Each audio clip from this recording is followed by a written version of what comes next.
Questa è la vecchia Sardegna, la Sardegna del colore locale, del piccolo artigianato, dell'agricoltura tradizionale. Una Sardegna che va scomparendo di anno in anno per cedere il posto alla nuova Sardegna.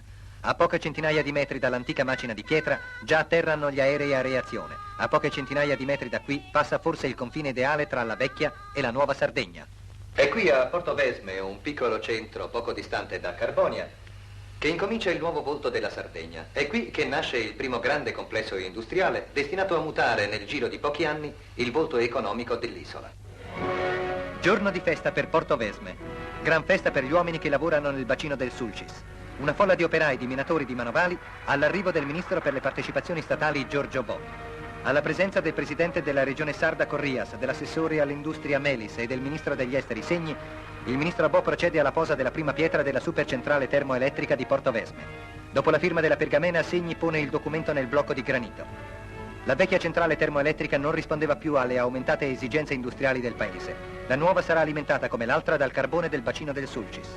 Attraverso una lunga e moderna teleferica, centinaia di carrelli scaricano ogni giorno tonnellate e tonnellate di carbone, il fabbisogno della centrale. Ora i minatori che hanno qui il loro lavoro, le loro case, le loro famiglie non saranno più travagliati come un tempo da crisi economiche.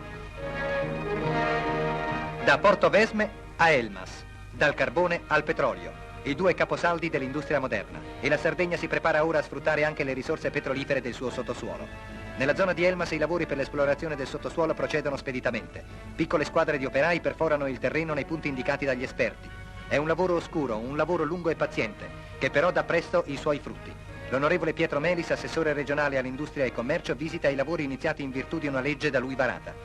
Nei pozzetti scavati volta a volta da una trivella mobile montata su un camion vengono introdotte piccole cariche di dinamite. Lo scoppio provoca un'impercettibile scossa sismica registrata da strumenti sensibilissimi. Dal diagramma si ricostruisce la stratigrafia del sottosuolo.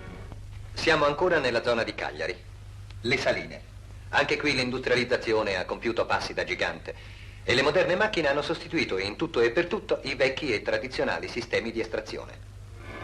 Nelle saline di Macchiareddu, che sono tra le più grandi d'Europa, la macchina regna sovrana. Con speciali e veloci sistemi di trasporto il sale viene convogliato continuamente verso i luoghi di raccolta. Sorgono così montagne di sale, cumuli di sale alti 20 metri, l'altezza di una casa a 3 piani. Ma nelle saline non lavorano solo le macchine, non cantano solo i motori, lavorano e cantano anche gli uomini della Sardegna.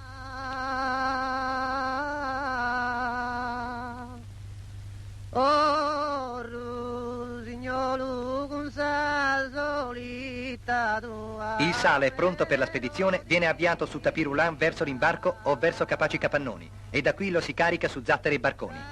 La produzione delle saline di Macchiareddu alimenta una forte corrente di esportazione nel continente e all'estero. In Sardegna il sale non si compra dal tabaccaio come in tutte le altre regioni d'Italia. Non è un genere di monopolio e lo si acquista confezionato in eleganti sacchetti di cellophane dal fruttivendolo, che lo espone accanto alle mele e ai pomidoro.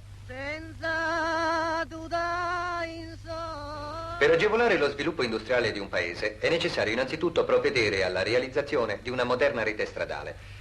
Da Macchiareddu spostiamoci ora sul Flumendosa, nei pressi di Villanova Tulo, per ammirare una delle più recenti realizzazioni della Sardegna nel campo delle comunicazioni interne.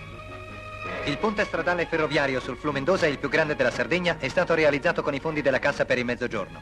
È costituito da un grande arco la cui luce misura 17 metri e 64 centimetri ed è stato inaugurato alla presenza dell'onorevole Magia e del presidente della giunta regionale Corrias dal ministro Pastore. Dopo il ponte la grande diga sul Flumendosa alta 120 metri. E una seconda grandiosa diga sul Taloro, questa ad arco di cupola. Qui i lavori iniziati nell'agosto del 60 procedono alacremente con sistemi che sono fra i più moderni fra quanti ne offre in questo campo la tecnica. Si tratta di un'opera che richiede la massima cura poiché lo spessore della diga sarà molto sottile alla sommità. La costruzione verrà ultimata entro il luglio di quest'anno. L'altezza massima della diga toccherà i 90 metri e la lunghezza al coronamento sarà di 380 metri.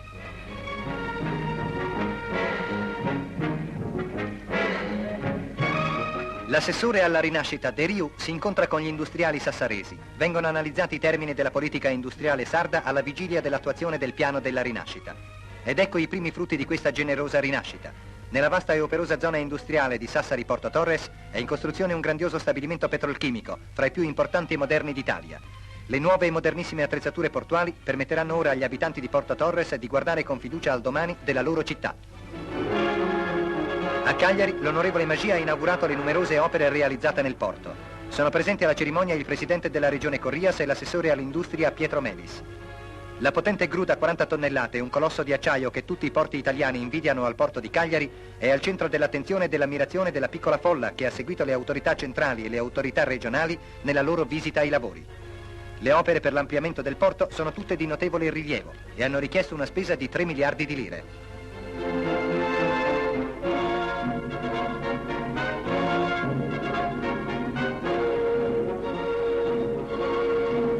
Un altro grandioso spettacolo di potenza è stata la messa in opera del primo masso per l'allargamento di una parte del vecchio molo di Levante che sarà destinato all'attracco delle motonavi di linea.